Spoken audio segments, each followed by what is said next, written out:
Olá a todos e bem-vindos de volta ao Portuguese with Leo.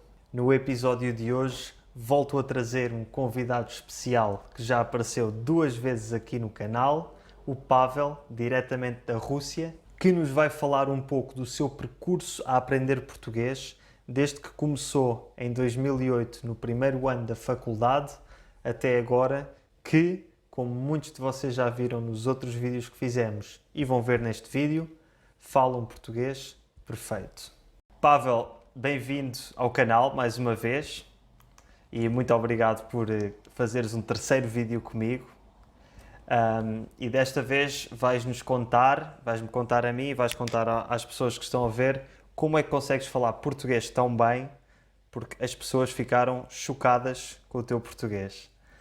Por isso, queria-te começar por perguntar, no início, quando começaste a aprender, como é que foi, quais é que foram os primeiros passos que tomaste quando começaste a aprender português?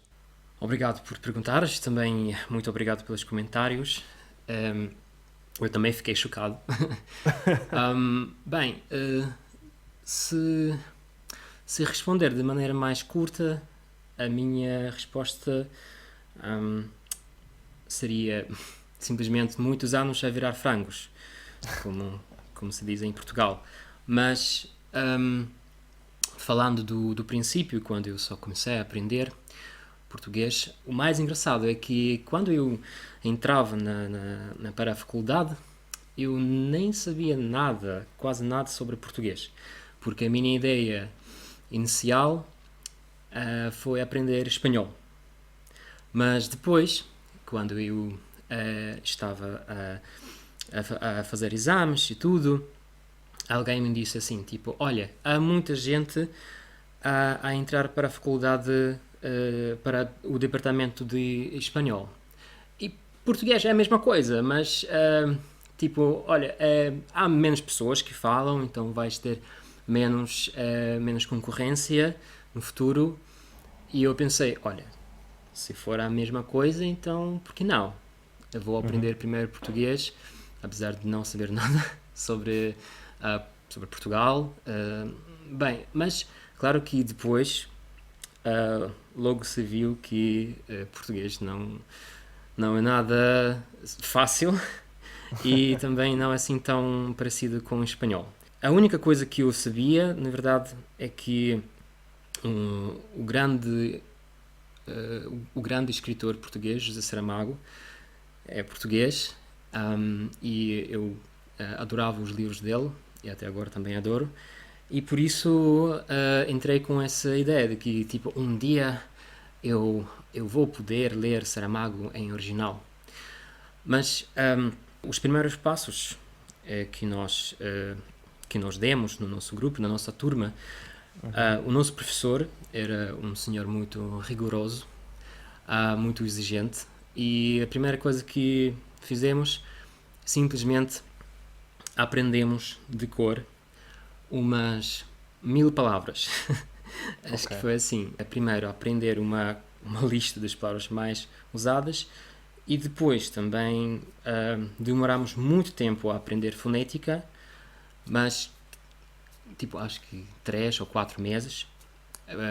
Então eu também aconselhava prestar muita atenção à fonética portuguesa. Para aprenderes logo as palavras direitinhas, não é? Desde o início. Aprenderes logo a fonética certa. Exatamente. E depois também aprendemos a conjugação dos verbos. Também é uma coisa essencial e infelizmente, ou felizmente, não sei, mas é uma coisa que tu não podes evitar. E muita gente, quando começa a aprender, bem, não só português, mas outras línguas, tipo espanhol, francês, eles acham assim que, então eu vou aprender rapidinho o presente, sim, e depois também o passado, mas depois eles veem que é uma coisa muito chata. É um pouco mais complicado do que parece à primeira vista. Sim, e sabes o que mais? Que quando começas a aprender uma língua, acho que tu tens de aceitar a ideia que o processo vai demorar muito. E todas aquelas publicidades na internet, aqueles vídeos tipo vá lá, aprende português dentro de uma semana. Não, é impossível. Claro que isso não funciona assim. E é claro que todos nós queremos fazer isso de maneira mais rápida possível, mas infelizmente todos temos de aceitar a ideia que isso vai demorar muito. Eu também recomendava a toda a gente para estarem prontos para isso, que vai haver certa altura quando vocês vão querer desistir, ou vocês vão pensar que epá, eu já demorei, já gastei tanto tempo e agora não posso compreender, não posso falar. Quando eu pela primeira vez cheguei a Portugal depois de 1 ano de estudar português na Faculdade de Letras, eu quase não percebia nada. Eu já sabia todos os tempos verbais e tudo, muita coisa, mas a língua falada é outra coisa. Exatamente. Mas também é verdade que aprender uma língua não é fácil e uma língua nunca está verdadeiramente aprendida, porque a minha língua materna é o português, mas eu não sei todo o português. Portanto, também temos que definir para nós até onde é que queremos ir, não é? Porque é possível sempre aprender mais. Tu dizes que queres ler Saramago. Já leste Saramago ou ainda não? Pois sim, já consegui. Eu já escrevi umas teses sobre Saramago, sobre a língua dele, mas isso não quer dizer que eu possuo português da mesma maneira que Saramago, claro. Sim, claro que não. Só um exemplo, sim. Mas isso é um exemplo de um objetivo bem alto, que não é fácil. Eu sou português e não é fácil ler Saramago. Mas isso também, por exemplo, se calhar a maior parte das pessoas que está a ver este vídeo, o objetivo delas não é ler Saramago. São outros objetivos. E, portanto, é difícil. Eu acho que no início convém delinear onde é que queremos chegar. Tu disseste que o teu principal motivador, objetivo era ler Saramago. As pessoas que estiverem a ver-nos e a ouvir-nos, que pensem para elas quais é que são os vossos objetivos e com a língua portuguesa. Quando é que se vão sentir que estão satisfeitos com a vossa aprendizagem da língua portuguesa? Definam esses objetivos para vocês. Desse teu primeiro ano, que tu aprendeste português, depois chegaste a Portugal, viste que afinal não é a mesma coisa, não percebias bem. Se tu pudesses voltar atrás, o que é que tu achas que foi bom nesse primeiro ano e o que é que achas que foi mais uma perda de tempo? Bem, o que foi bom mesmo é ter aquela disciplina quando tu sempre tinhas o prazo, sim, para não sei, para passar no exame. Então a disciplina é uma coisa que mesmo ajuda muito, e é por isso que há quem diga que para aprender alguma língua tu sempre precisas de algum tutor, de algum professor, porque agora há muitas opções de aprender uma língua sozinho e com a internet. E é uma grande vantagem que nós temos agora, e eu acho isso excelente. E quem me dera que isso tudo tivesse existido também quando eu aprendia português, porque naquela altura, por exemplo, no segundo ano dos nossos estudos, nós tínhamos de ler os autores portugueses do século XIX em original. Eu não... Naquela altura eu pensava que era uma perda do tempo, porque havia muita descrição, muitos detalhes, tipo como era a erva, como eram as nuvens, e naquela altura eu pensava que era uma grande perda do tempo, porque eu não sabia como dizer, tipo, olha, queria um pastel de nata e, não sei, e uma meia de leite, porque eu não sabia essas palavras. Mas agora, pensando bem, eu não diria que tudo isso tenha sido uma perda do tempo, porque na aprendizagem de uma língua, todas as palavras são úteis. Tu nunca sabes que palavras vais precisar. Por isso, eu acho assim que para aprender de maneira mais eficiente, tu tens de seguir as tuas necessidades, sim. Exatamente. E também acho que é bom rodear-te rodear-te por bons materiais. Uhum. Isso quer dizer que há muita gente que acha que pá, eu não vou comprar este manual porque é caro, não sei o quê, Sim, mas eu sim, acho sim. que quando tens os materiais bons, tu ficas mais confortável, sentes-te mais confortável. Mais motivado também. Sim, e também eu recomendava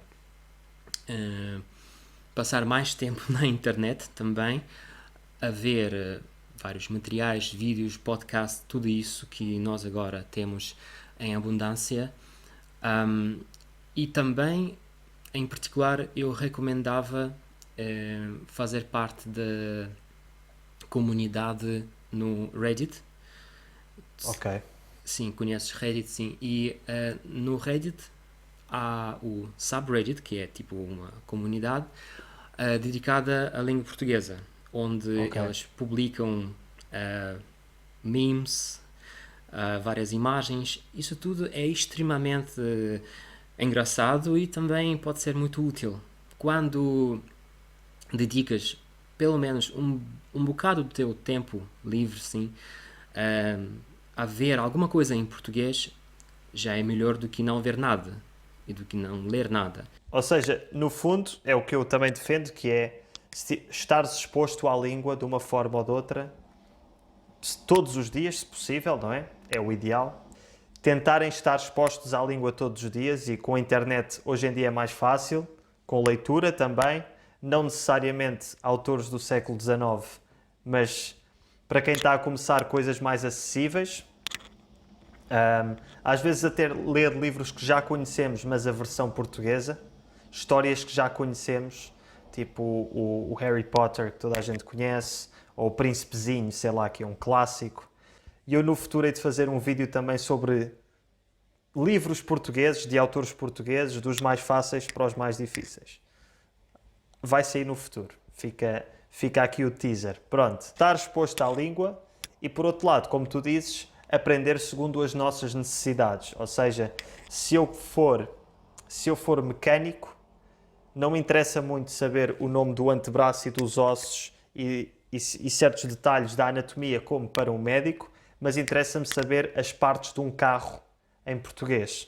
No entanto, e por isso é que eu tenho no meu website a lista das 1000 palavras mais usadas, quando se está a começar, e eu acho que tu concordas comigo, há palavras que são essenciais. Às vezes são palavras que nós nem nos apercebemos que existem porque não são nomes, não são verbos, mas são preposições e em, no, para, mais, quando. Estas palavras que usamos a toda a hora, mas quando pensamos em aprender vocabulário, não é nestas palavras que estamos a pensar, mas que são essenciais. E eu acho que tu concordas que aprender as palavras mais usadas numa língua no início é essencial para dar aquela motivação de conseguir conversar logo, mesmo sendo conversa básica. Sim, sim, eu concordo absolutamente contigo. E falando dessa lista das palavras mais usadas, claro que, na verdade, ninguém de nós quer aprender algo assim dessa maneira, mas Pois é. eu penso que se gastarmos um pouco do tempo agora, eu acho que é possível aprender 1000 palavras, acho que dentro de uma semana ou duas. Sim. No nosso caso, acho que foi dentro de uma semana, Fogo. mas claro que vocês não vão ficar com Lembrar-se. essas palavras na cabeça para Sim. sempre. Algumas vão desaparecer, outras vão entrar, mas às vezes é muito prático ver uma língua como se fosse um desporto, como se fosse um exercício, E também uma boa prática para aprender palavras é aprender palavras enquanto estás a fazer algum exercício físico. Sim, por exemplo, eu sempre recomendo aos meus alunos, quando, quando chega a hora de aprender conjugações, sim, eh, normalmente todos começam a conjugar os verbos tipo eu, vou, tu, vais, etc. Mas eu digo sempre que tirem os pronomes eu, tu, não interessa. Comecem a aprender como se fosse um ritmo, como se tivesse um ritmo, como se fosse uma canção, né? Tipo, vou, vais, vai, vamos, vão. Sou, és, é, somos, são.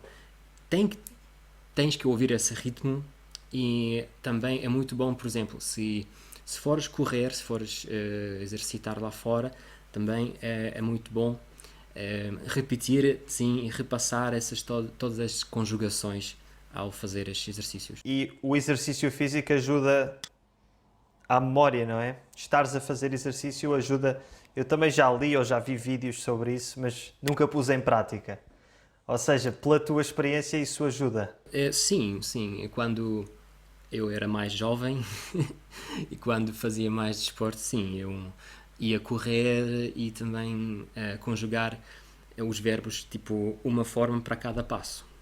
Sim, senhor, eu vou começar a pôr isso em prática também, de fazer exercício e aprender palavras. Uma coisa que eu faço muito e que também digo sempre aos meus alunos, não sei se tu fazes, qual é a tua opinião, é sempre que estou sozinho, para não incomodar as outras pessoas e para não acharem que sou maluco, falo sozinho e descrevo em voz alta o que estou a fazer, na língua que estou a aprender. Normalmente quando estou no chuveiro ou quando estou a caminhar pela casa, quando estou a cozinhar, isto ajuda-te a perceber-te das palavras que não conheces. Porque às vezes achas que sabes uma língua e depois queres dizer vou puxar o autocolismo e não sabes dizer. Eu sei que essa dica é óbvia. Para aprenderes a falar, tu precisas de falar. Mas, claro que isso será muito estranho se tu andares a falar contigo mesmo. Para aprenderes a falar, tu também tens de arranjar alguém com quem vais falar. E, no meu caso, eu acho que eu nunca teria aprendido bem o português se não tivesse conhecido os meus amigos portugueses e naquela primeira vez quando estava em Portugal eu conheci um rapaz e, e nós começámos a ir tomar café juntos porque estudávamos na mesma faculdade e às vezes eu estava sentado mesmo ao lado, ele estava a falar com os seus amigos e Tu sim, apanhavas. e eu Yeah. apanhava, sim, e às vezes, claro que era chato, porque às vezes eu não compreendia tudo, ou quando alguém me perguntava algo, eu tipo, como? Desculpa. Mas isso tudo faz o processo, né, de aprendizagem. Se tu tivesses que dar assim umas dicas-chave a pessoas nível principiante, nível intermédio e nível mais avançado, estratégias mesmo específicas ou conselhos tipo, o que é que dirias? Para os principiantes, eu diria, outra vez, ter paciência. O início do processo é uma etapa mais importante de todas, porque é o momento quando tu começas a criar uma base, assim, a tua fundação. Um, e por isso é muito importante gastar um pouco do teu tempo, sim, para praticar conjugação, para praticar coisas chatas e todos nós sabemos que são chatas, mas infelizmente. Mas que é preciso despachar logo.